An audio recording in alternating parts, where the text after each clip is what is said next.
The Blue Jackets continue to peruse the waiver wire, and there's a new Blue Jacket in town. We're going to talk today about Dante Fabbro formerly of the Nashville Predators, and why this is a sneaky good pickup for the Blue Jackets on today's Locked On Blue Jackets.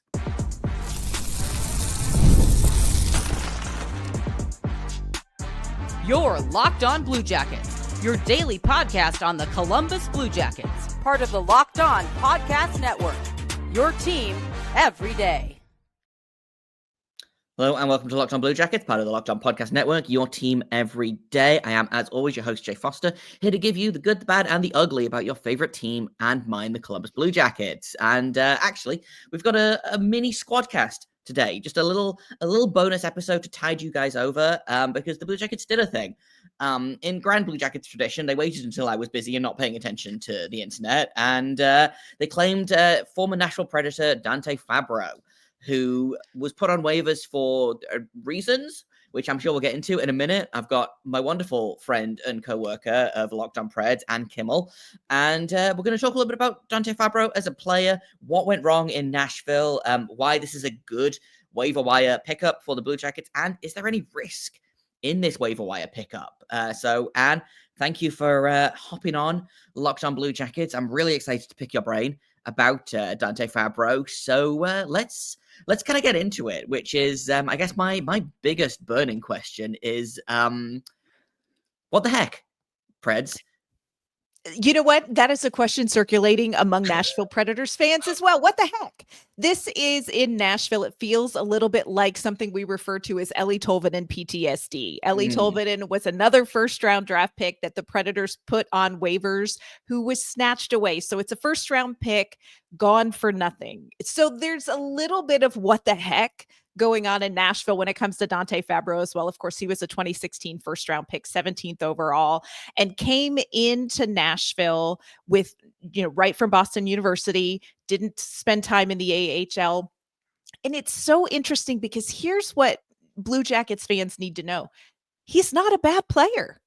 This is a solid defenseman that the Blue Jackets have picked up. And I think everybody in Nashville has wondered about his fate. He has been the proverbial trade name every time the trade deadline comes around, and yet he's stuck around. So it's a really surprising move for people in Nashville as well that he was placed on waivers. It is not surprising in Nashville that he was picked up. Yeah, like I said, this did have shades of Eeli Tolvanen, of why the heck did they put this player on waivers? And again, like, they shouldn't be surprised that they lost him, but like, let's talk a little bit about like his kind of season so far, because again, for off-mic conversation, Anne and I were kind of talking about this, and you mentioned that he's either been playing with Roman Josi or he's been healthy scratched, and like nothing in between that. So like, is it just that is he playing inconsistently? Is it that it's just kind of, is this a part of kind of the Predators' problems as a whole to start the season? Like what went wrong, quote unquote, with Dante Fabbro this season? I think there are a lot of little elements that went into the decision to place him on waivers, and some of them don't have a darn thing to do with Dante Fabbro. He has not been consistently in the lineup. He has played 6 games out of 15 so far this season. And in his 6 games, he has had the lowest ice time of any defenseman, significantly in all but 2 of those. So this is somebody who, even when he has gotten into the lineup, he's on what we refer to as a short leash.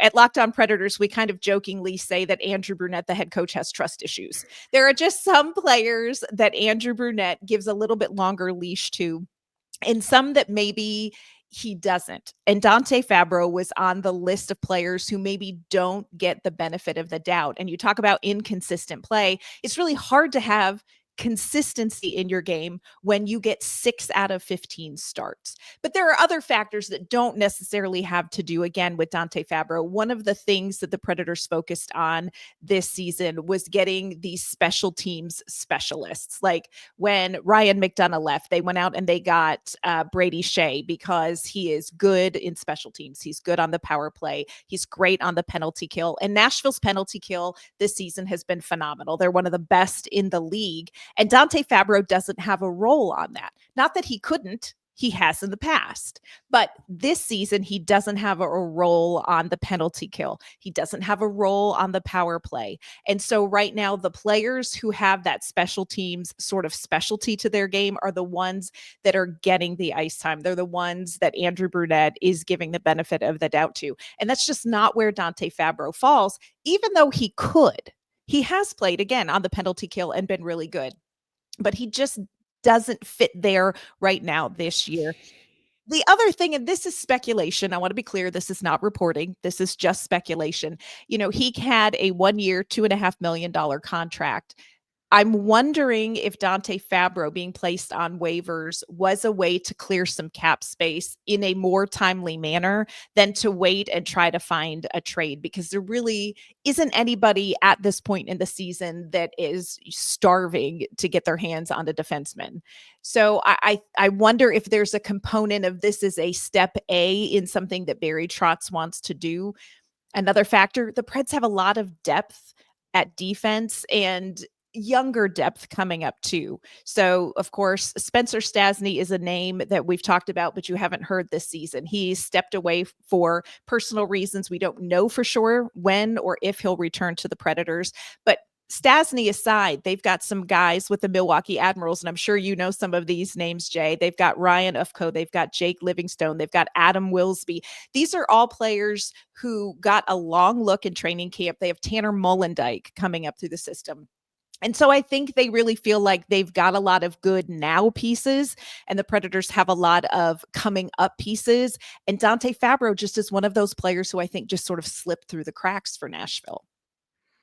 It feels a little bit like, and maybe I'm way off here, and obviously the two situations aren't like exactly connected, but it feels a little bit like obviously the Predators traded Yaroslav Askarov away at the like the very end of the offseason, if I'm not mistaken, because they'd kind of not mistimed his development, but he was ready or was about to be ready, and UC Saros was not ready to kind of take a step back. Yes. So they were like, okay, well, the timing is not right. We'll get what we can for him. And it feels a little bit like Dante Fabbro is kind of in that midpoint between is probably ready to take a bigger role, but isn't necessarily ready to take a bigger role on the Predators.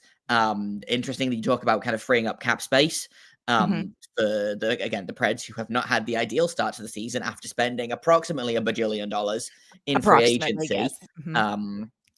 So it feels a little bit like, not that this is going to be the one that got away, but this feels like a really solid pickup for the Blue Jackets. So I want to talk a little bit about kind of Fabbro as a player. Like when he steps on the ice, obviously you've talked about how he hasn't really had a defined role with the Predators this season, but like in a perfect world, what are the Blue Jackets getting in Fabbro as a player? If I had to describe his game in one word, I would say solid. This is somebody who is very reliable. He has not necessarily shown up big in the postseason, but let's be real, in the last couple of seasons, neither has the entire Nashville Predators team. So, potato. But he is a solid defenseman. And one of the things that I really like about Fabbro's game is that he can play with somebody like Roman Josi, who is a very offensively minded defenseman, kind of free range defenseman. And Dante Fabbro can very easily play a game where he is sort of that stay-at-home defenseman who is reliable, where you can let his partner kind of play a different game. But Dante Fabbro also can be more offensively minded as well. And so he has a lot of components to his game where he can be flexible depending on who he's playing with. We talked earlier about like he was either a healthy scratch or he was with Roman Josi on the top pairing with the Nashville Predators. So he is somebody who can play a big role, who is responsible defensively, and who can sort of highlight different aspects of his game depending on what you need from him based on his defensive partner. And, you can say, well, he didn't have a great start to the season. Quite frankly, there is nobody on the Nashville Predators who had a great start to the season. And especially defensively, there were a ton of defensive lapses with the Predators early on that sort of doomed them in some games. And these certainly can't all be pinned on Dante Fabbro because he wasn't in it over half of the games. So when you're talking about what is Columbus getting, you are really getting a solid defenseman who has played top line minutes with a very offensively minded defenseman, but he is also really solid defensively, and he has an offensive upside that if you get him with the right partner, he is somebody who can really kick off some offense. He may not be the guy that finishes offensively, but he is somebody who can play an offensively minded game. Good skater, maybe not the fastest, but he is somebody who is very reliable, who you don't necessarily have to worry about, apparently, unless you're Andrew Brunette. So we've talked a lot about kind of his game and the situation that he's been in. Obviously, his contract is probably a little rich for a lot of teams' blood, but as, again, we discussed this off mic, the Blue Jackets have approximately $50 million in cap space. So it's not like they have to move anything around to make room here. He's a UFA at the end of the season. So if it doesn't work out, you just kind of let him walk. You picked him up for free. Is there any risk in this for the Blue Jackets, or is this just, hey, we found a free defenseman, let's see what happens? Honestly, no risk.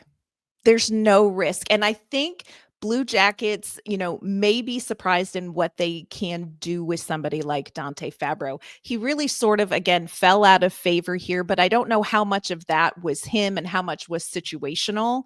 But this is a very low risk, high potential reward for a team. Again, like you said, if you have the cap space, you have the time now through the course of this season to figure out if he is going to be a good fit. And then he's a UFA. So there is very little risk here. And I do think this is one of the players in Nashville, and there are a couple of them, who really could thrive with a change of scenery.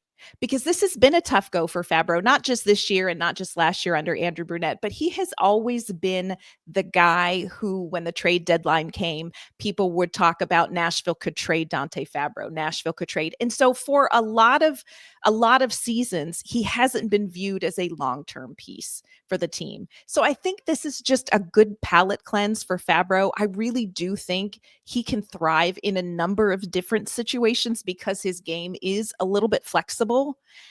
I just don't see a downside for Columbus. Yeah, like the absolute worst scenario here is, oh no, we flip him at the deadline. Right. Right. So I'm excited about this. Again, he's a guy that I have heard a lot about, but not like paid attention to necessarily when I'm watching. I don't watch a lot of Predators games because you're welcome in the other conference, and I really only have time. They've been painful this season, so. But I'm excited to kind of see him with the Blue Jackets. I don't think he'll be playing tonight unless he hopped on a plane real quick. But I'm excited to see what the Blue Jackets have in Dante Fabbro. Like they've made some decent waiver pickups this season already. Zach Aston Reese is working out pretty well for the Blue Jackets. But I'm like I said, I'm excited to see what the Blue Jackets have. I was going to call him a kid. He's not a kid. He's 26. He's 26 years old. That's basically his title, right? And he has a 5:00 shadow at like 8:01 in the morning. So you won't mistake him for a kid in real life. But yeah, he's 26, but he's got great experience. I really think this is somebody who has the potential to really thrive in Columbus. And it's very difficult here in Nashville because this is not the first player that we've seen be picked up off waivers and with the potential to blossom somewhere else. So look, if I am Columbus, I'd be really happy with this. Low risk, potential, really good reward for this defenseman. The good news for Preds fans is the Blue Jackets have already been to Nashville once this season. So we only really have to, there's really only one chance for a revenge game here. So. And you know what? We maybe want you to mention for that. We need all the non-revenge games we can get right now. No revenge games here. No, thank you.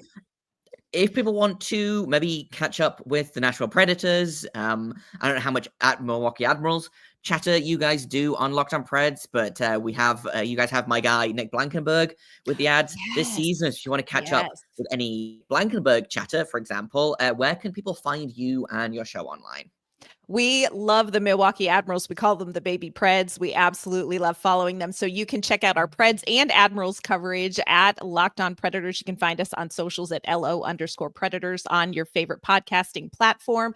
And of course, we are there Monday through Friday on YouTube. Wonderful. You can find Locked On Blue Jackets wherever you get your podcast.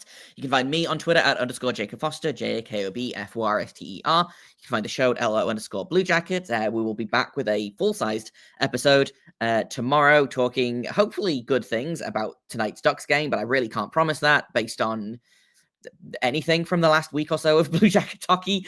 But thanks to Anne for coming to hang out and talking Dante Fabbro. Thanks to you guys for listening. And until tomorrow, make sure you stay locked on.